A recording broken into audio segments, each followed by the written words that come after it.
Attention, all Evansville residents and in the state of Indiana. I am the petitioner of the Constitution's checks and balances, which empowers the citizen.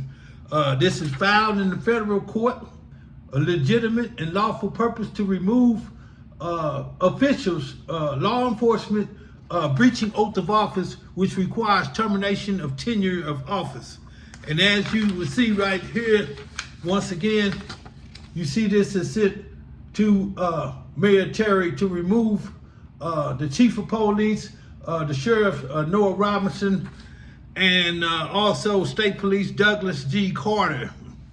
Now, having done this, which is a protected right under the First Amendment, which enables every citizen at any time to bring the government and any person in authority to the bar of public opinion by just criticism upon their conduct and the exercise of authority which the people have conferred upon them. Yes, so the police are ordered to go and arrest the media, concealing government corruption, and me being a citizen, I'm also an adversary because I am the petitioner of the Constitution checks and balances, which is to be proven before a candid world. Their best man, United States Attorney General Merrick Garland versus me, where I prove the entire branch of government is corrupt. So what did they do? To shut me up, they locked me up. That is kidnapping. That's the criminal act. And as you can see here, man accused of intimidation and harassment because I told the mayor, Stephanie Terry, that she had corrupt officials on her staff. And this is what they did, as you can see. Yeah. And in this probable cause affidavit, you have the President of the United States, Vice President Kamala Harris, United States Attorney General Merrick Garland, FBI Director Christopher Wray, FBI Corey Adamson of the Public Integrity Section, and Senators Mike Braun and Senators Todd Young. This is the biggest, most powerful probable cause affidavit in history. And here's what they did, because we're talking money and power here.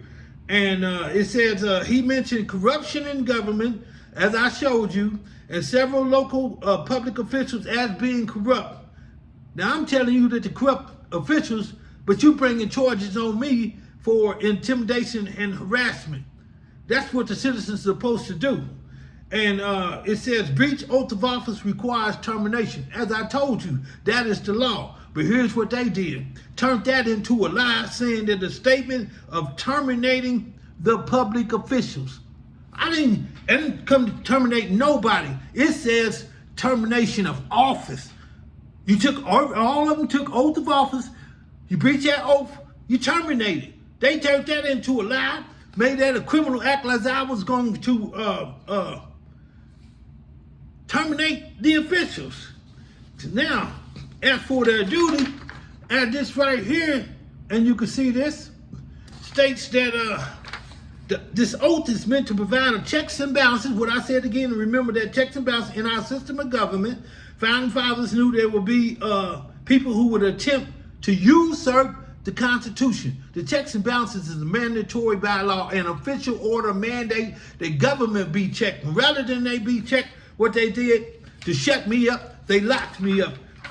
That is a criminal act. And so here they have me locked up, and as you can see, that is filed, which I filed ineffective assistance of counsel. And notice what this says. Motion to dismiss extraordinary relief probable cause affidavit is void because they do not have jurisdiction. They must be checked for corruption. State of Indiana holding a political prisoner, Jesha Miller, petitioner of the checks and balances, as you already just saw from the document filed in the federal courts. I am the petitioner which empowers the citizen to uphold the integrity. And having done that, before Judge Robert Pigman, as you see right there, yeah, in the courts, charges pursuant to Indiana Codes Section 35-1, 55-1, or filed for kidnapping, first degree against Mayor Stephanie Terry, Deputy Mayor Lindsay LaCosto, Judge Molly E. Bricks, who signed the probable cause affidavit that was void, Amanda Joyce, Prosecutor Diana Moers, who knew about this when it happened, Chief of Police Phil Smith, who knew about this before it happened, Sheriff Noah Robinson, who came up with the plan as they have motive to do this to prevent them from losing their job. And Public Defender James Wood, as I showed you, he's supposed to be representing me. I said, I'm a political prisoner, go public. He replied, I was not. I informed him I'm the petitioner of the checks and balances. He replied, he could not because his boss would get mad. This is my freedom at stake, and he's talking about his boss getting mad. How corrupt the system is. And as you see, those are formal charges of kidnapping against the mayor, the deputy mayor, the prosecutor Diana Moers, Chief of Police Phil Smith, and the sheriff. And then we have these court matters under advisement, of which Judge Robert Pigman dismissed. He could not dismiss them, as it says right here. Check it out. A person is guilty of kidnapping in the first degree when he abducts another person and he restrains the person abducted for more than 12 hours with the intent to prevent the performance of a governmental or political function.